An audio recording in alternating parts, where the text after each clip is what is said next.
بالتي هي أقوم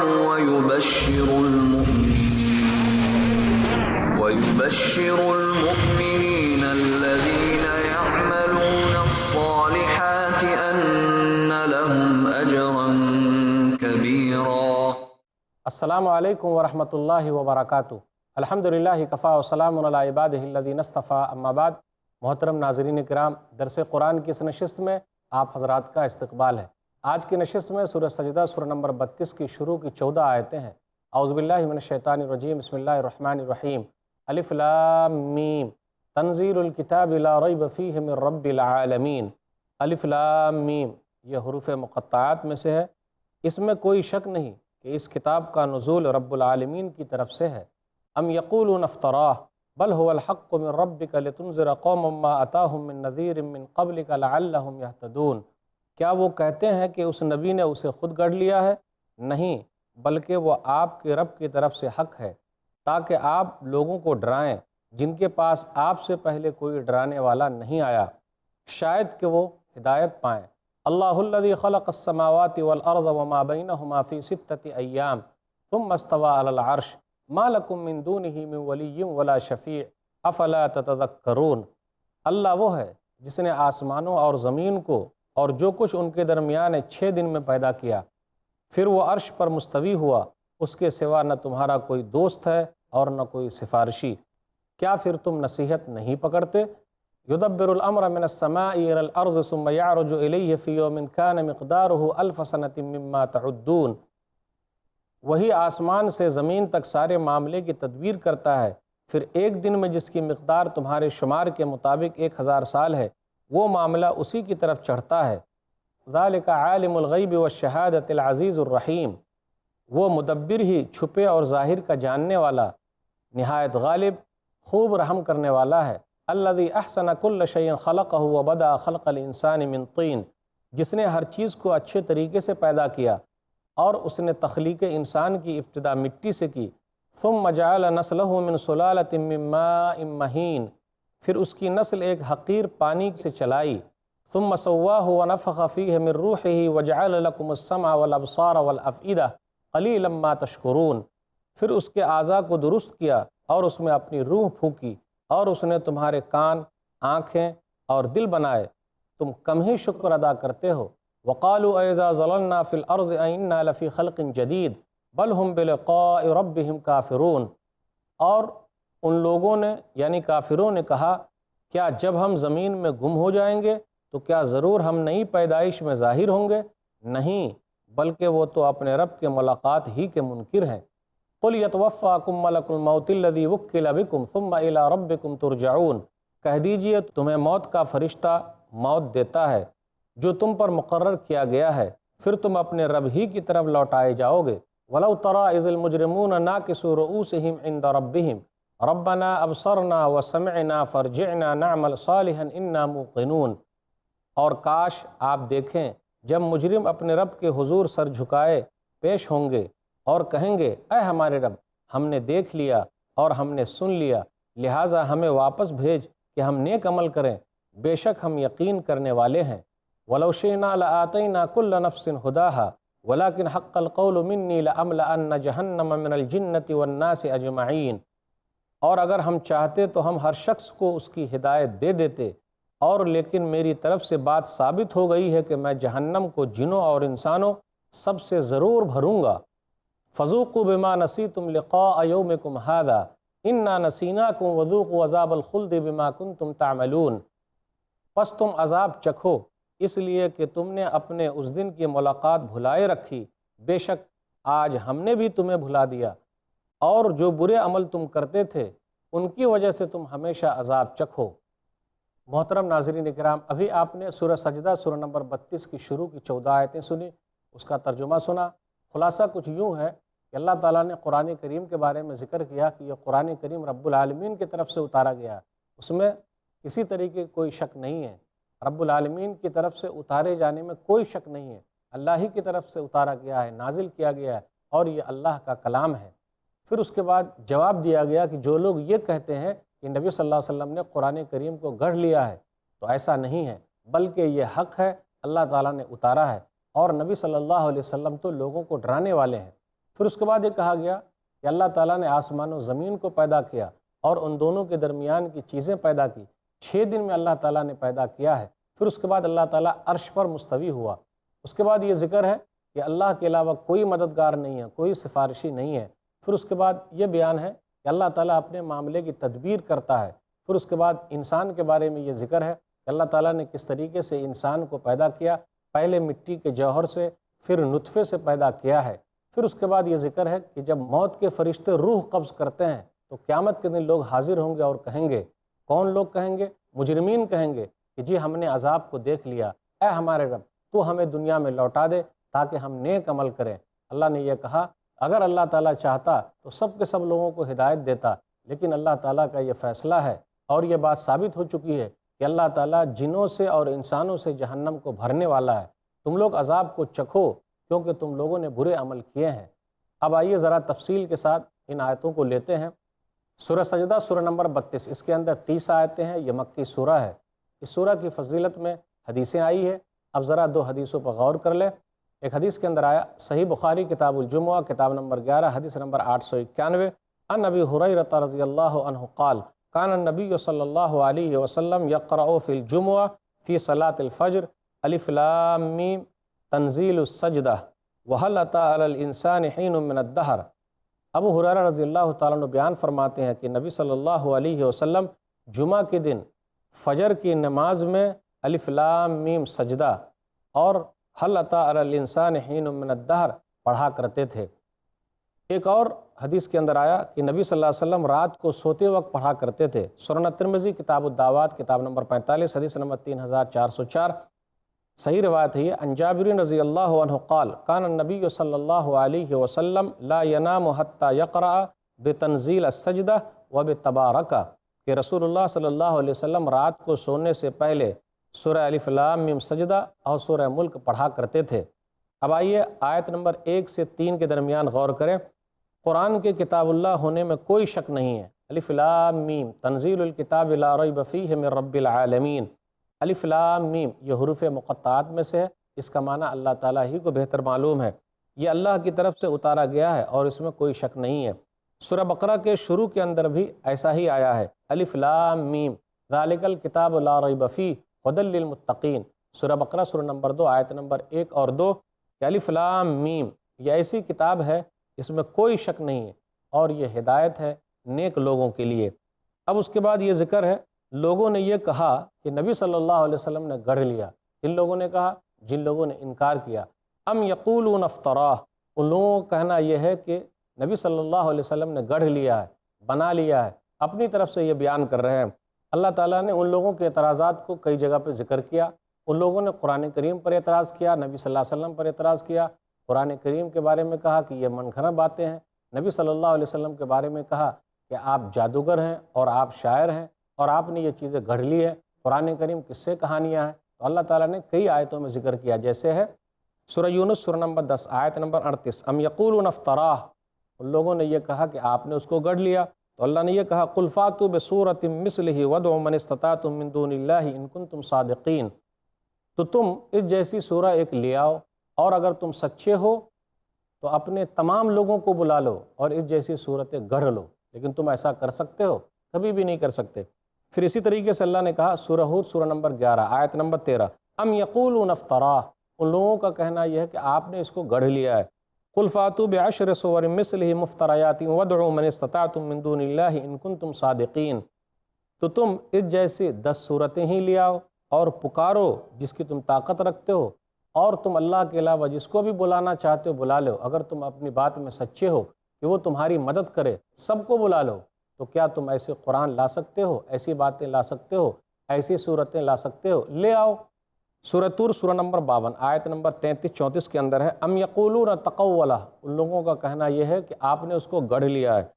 ام یقولون تقولہ بل لا یؤمنون فلیأتوا بحدیث مثلہ ان کانوا صادقین، بلکہ وہ لوگ ایمان لانے والے نہیں ہیں، تو آپ کہیے ان جیسی بات کو لے آؤ اگر تم لوگ سچے ہو۔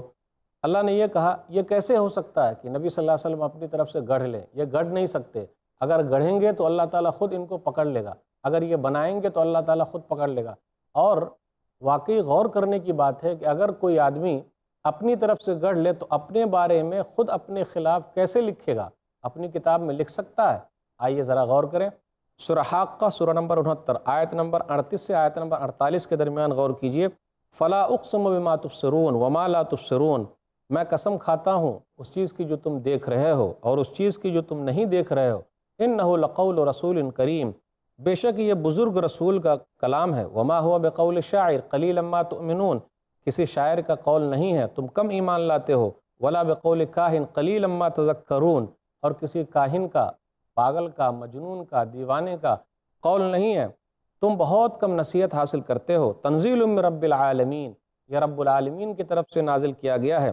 وَلَوْ تَقَوَّلَ عَلَيْنَا بَعْضَ الْأَقَاوِيلِ، اور اگر وہ ہم پر بعض چیزیں گڑھ لیتے، لَأَخَذْنَا مِنْهُ بِالْيَمِينِ، تو ہم دائیں ہاتھ سے ان کو پکڑ لیتے۔ ثُمَّ لَقَطَعْنَا مِنْهُ الْوَتِينَ، اور ان کی شہرک کاٹ دیتے۔ فَمَا مِنْكُم مِّنْ أَحَدٍ عَنْهُ حَاجِزِينَ، تو پھر کوئی بھی ان کو بچانے والا نہیں ہے۔ اب غور کریں، دیکھیں، کیا کوئی اپنے بارے میں خود اپنی کتاب میں ایسا لکھے گا؟ جی نہیں، یہ اللہ کی طرف سے نازل کردہ کتاب ہے۔ نبی صلی اللہ علیہ وسلم بھی اگر اپنی طرف سے بیان کریں گے تو اللہ تعالیٰ ان کو پکڑ لے گا۔ تو پتہ یہ چلا یہ قرآن کریم رب العالمین کی طرف سے ہے، کسی نے اس کو گڑھا نہیں، کسی نے بنایا نہیں، کسی نے کچھ نہیں کیا ہے، اور کوئی کر بھی نہیں سکتا ہے۔ پوری دنیا کے لوگ مل جائیں اور ایسا کرنا چاہیں تو کر نہیں سکتے۔ یہ چیلنج پہلے بھی تھا، آج بھی ہے، اور قیامت کی صبح تک رہے گا۔ کسی نے بھی قرآن کریم کے اس چیلنج کو قبول نہیں کیا ہے، اور نہ کوئی کر سکتا ہے۔ اب آئیے ذرا غور کریں، آیت نمبر 4 سے 6 کے درمیان، اللہ ہی خالق کائنات ہے، کائنات کا پیدا کرنے والا وہی ہے، انتظام کرنے والا وہی ہے، معاملے کی تدبیر وہی کرتا ہے۔ اللہ الذی خلق السماوات والارض وما بینہما فی 6 ایام ثم استوى علی العرش، رب العالمین نے آسمان و زمین کو پیدا کیا اور اس کے درمیان کی جتنی بھی چیزیں سب کو پیدا کیا، 6 دنوں میں پیدا کیا، پھر وہ عرش پر مستوی ہوا۔ تو اس سے یہ پتہ چلا رحمان ہر جگہ نہیں ہے، اللہ ہر جگہ نہیں ہے، اللہ عرش پر مستوی ہے، اور اپنے علم کے اعتبار سے اللہ تعالیٰ ہر چیز کو گھیرے میں لیے ہوئے ہے۔ اس لیے اللہ نے کیا کہا؟ سورہ طلاق سورہ نمبر 65 آیت نمبر 12، اللہ الذی خلق 7 سماوات ومن الارض مثلہن یتنزل الامر بینہن لتعلموا ان اللہ علی کل شیء قدیر وان اللہ قد احاط بکل شیء علما۔ وہی اللہ جس نے 7 آسمان پیدا کیے، پھر اسی طریقے سے 7 زمین بنائے، اور اللہ تعالیٰ کے احکام ان کے درمیان اترتے ہیں تاکہ تم جان لو کہ اللہ تعالیٰ ہر چیز پر قادر ہے، اور اللہ اپنے علم کے اعتبار سے یقیناً ہر چیز کو گھیرے میں لیے ہوئے ہے، احاطہ کیے ہوئے ہے۔ اللہ تعالیٰ سے کوئی چیز بھاگ کے نہیں جا سکتی۔ اللہ تعالیٰ تمام کو جانتا ہے، جانتا تھا، جانتا ہے اور جانے گا۔ اب آگے آیت نمبر 7 سے 9 کے درمیان غور کیجئے، انسان کی تخلیق کیسے ہوئی ہے، کیسے انسان پیدا ہوا ہے، اس کے مراحل کا تذکرہ ہے۔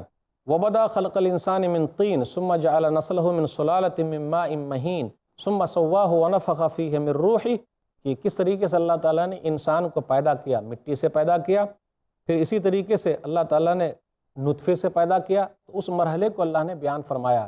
اس طریقے کی آیتیں سورہ مومنون کے اندر بھی ہے۔ سورہ مومنون سورہ نمبر 23 آیت نمبر 12 سے 14 کے درمیان غور کیجئے، وَلَقَدْ خَلَقْنَا الْإِنسَانَ مِنْ سُلَالَةٍ مِّن طِينٍ، اور البتہ تحقیق کہ ہم نے انسان کو مٹی کے جوہر سے پیدا کیا ہے۔ ثُمَّ جَعَلْنَاهُ نُطْفَةً فِي قَرَارٍ مَّكِينٍ، پھر ہم نے اس کو نطفہ بنا کر محفوظ جگہ پہ قرار دے دیا۔ ثُمَّ خَلَقْنَا النُّطْفَةَ عَلَقَةً فَخَلَقْنَا الْعَلَقَةَ مُضْغَةً فَخَلَقْنَا الْمُضْغَةَ عِظَامًا فَكَسَوْنَا الْعِظَامَ لَحْمًا ثُمَّ أَنشَأْنَاهُ خَلْقًا آخَرَ فَتَبَارَكَ اللَّهُ أَحْسَنُ الْخَالِقِينَ، پھر ہم نے اس نطفے کو جمع ہوا خون بنا دیا، اور اس جمے ہوئے خون کے لوتھڑے کو ہم نے گوشت کا ٹکڑا پہنا دیا، پھر اسی طریقے سے گوشت کے ٹکڑے کو ہم نے ہڈی بنا دی، اور اس طریقے سے ہم نے ہڈیوں کو گوشت پہنا دیا، پھر اس کو اللہ تعالیٰ نے دوسرے طریقے سے پیدا کیا۔ تو اللہ تعالیٰ بہترین پیدا کرنے والا ہے، اسی کی ذات بابرکت ہے۔ تو یہاں اللہ تعالیٰ نے انسان کے پیدائش کا مرحلہ بیان فرمایا۔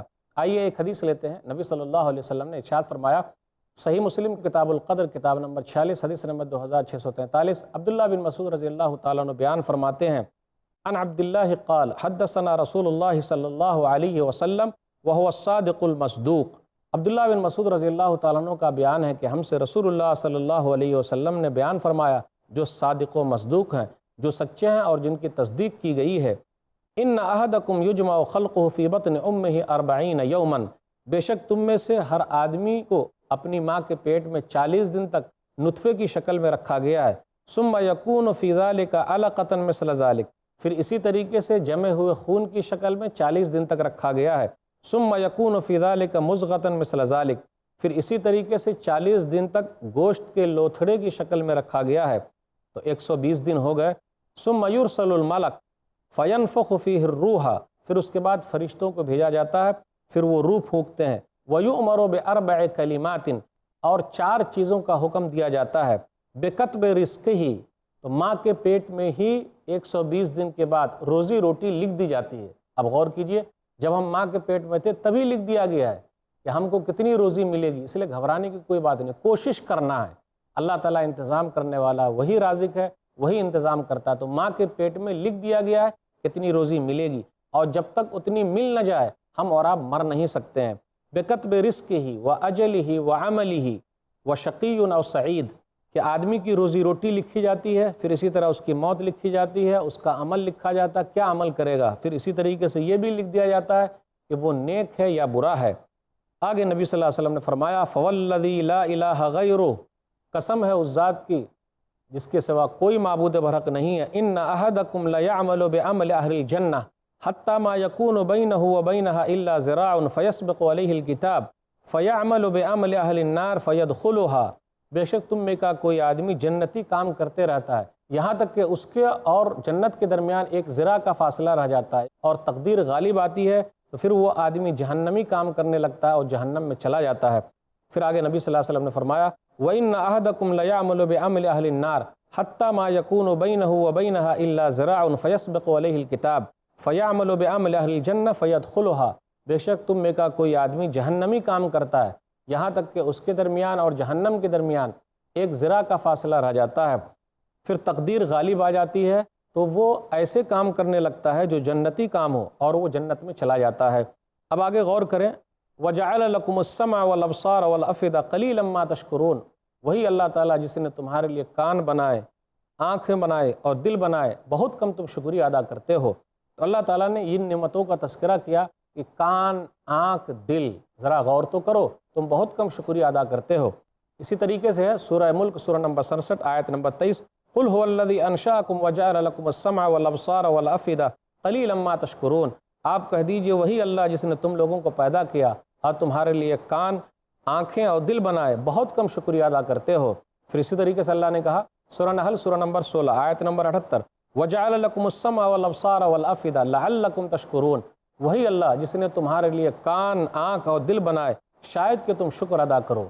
جو شکر ادا کرے گا خود اس کا فائدہ، جو ناشکری کرے گا خود اس کا نقصان ہے۔ اس لیے کیا کہا سورہ ابراہیم سورہ نمبر 14 آیت نمبر 7 لَإِن شَكَرْتُمْ لَأَزِيدَنَّكُمْ وَلَإِن كَفَرْتُمْ إِنَّ عَذَابِي لَشَدِيدٌ، اگر تم شکریہ ادا کرو گے تو ہم اور زیادہ دیں گے، اور اگر ناشکری کرو گے تو بے شک میرا عذاب بہت سخت ہے۔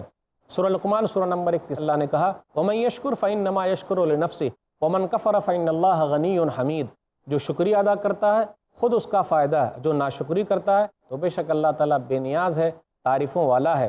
سورہ نمل سورہ نمبر 27 آیت نمبر 40 ھذا من فضل ربی لیبلونی اشکر ام اکفر ومن شکر فانما یشکر لنفسہ ومن کفر فان ربی غنی کریم۔ سلیمان علیہ السلام نے جب ملکہ سبا کے تخت کو پلک جھپکتے ہی اپنی آنکھوں کے سامنے دیکھا تو کہا یہ میرے رب کا فضل ہے، وہ مجھ کو آزما رہا ہے کہ میں شکریہ ادا کرتا ہوں یا ناشکرہ ہو جاتا ہوں۔ تو جو بھی شکر ادا کرے گا خود اس کا فائدہ ہے، اور جو ناشکری کرے گا بے شک میرا رب تعریفوں والا ہے اور بزرگ ہے، کریم ہے۔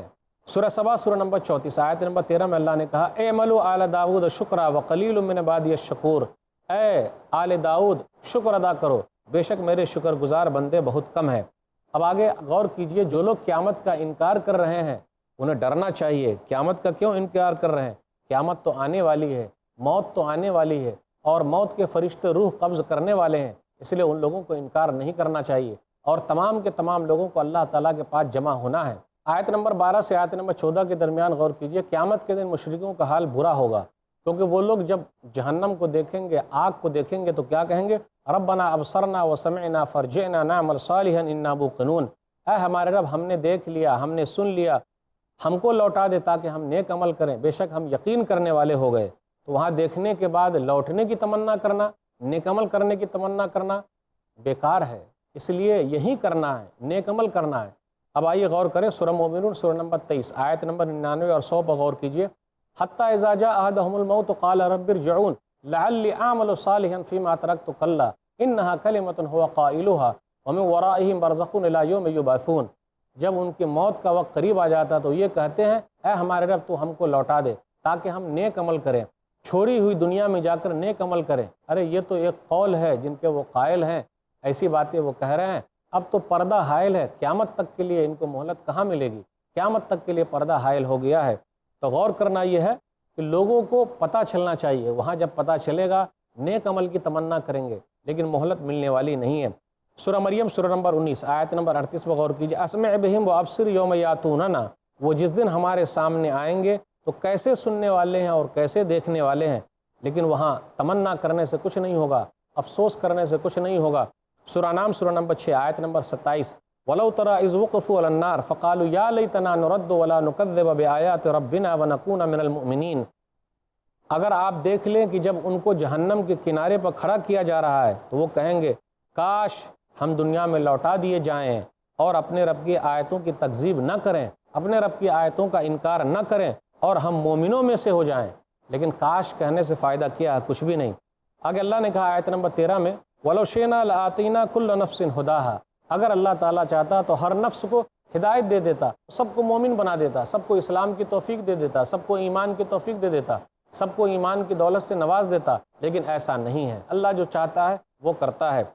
وَلَوْ شَاءَ رَبُّكَ لَآمَنَ مَنْ فِي الْأَرْضِ كُلُّهُمْ جَمِيعًا، سورہ یونس سورہ نمبر 10 آیت نمبر 99۔ اگر آپ کا رب چاہتا تو زمین کے سب لوگ مومن ہو جاتے، ایمان والے ہو جاتے، لیکن رب کا فیصلہ کیا ہے؟ وَلَكِنْ حَقَّ الْقَوْلُ مِنِّي لَأَمْلَأَنَّ جَهَنَّمَ مِنَ الْجِنَّةِ وَالنَّاسِ أَجْمَعِينَ، سورہ سجدہ سورہ نمبر 32 آیت نمبر 13۔ لیکن میرا قول یہ ثابت ہو چکا ہے کہ جہنم کو جنوں سے اور انسانوں سے بھرنے والے ہیں، تو اللہ تعالیٰ بھرے گا۔ سورہ ہود سورہ نمبر 11 آیت نمبر 119 پر غور کیجئے۔ وَتَمَّتْ كَلِمَةُ رَبِّكَ لَأَمْلَأَنَّ جَهَنَّمَ مِنَ الْجِنَّةِ وَالنَّاسِ أَجْمَعِينَ، اور آپ کے رب کی یہ بات پوری ہو چکی ہے کہ جہنم کو ضرور بھریں گے جناتوں سے اور انسانوں سے۔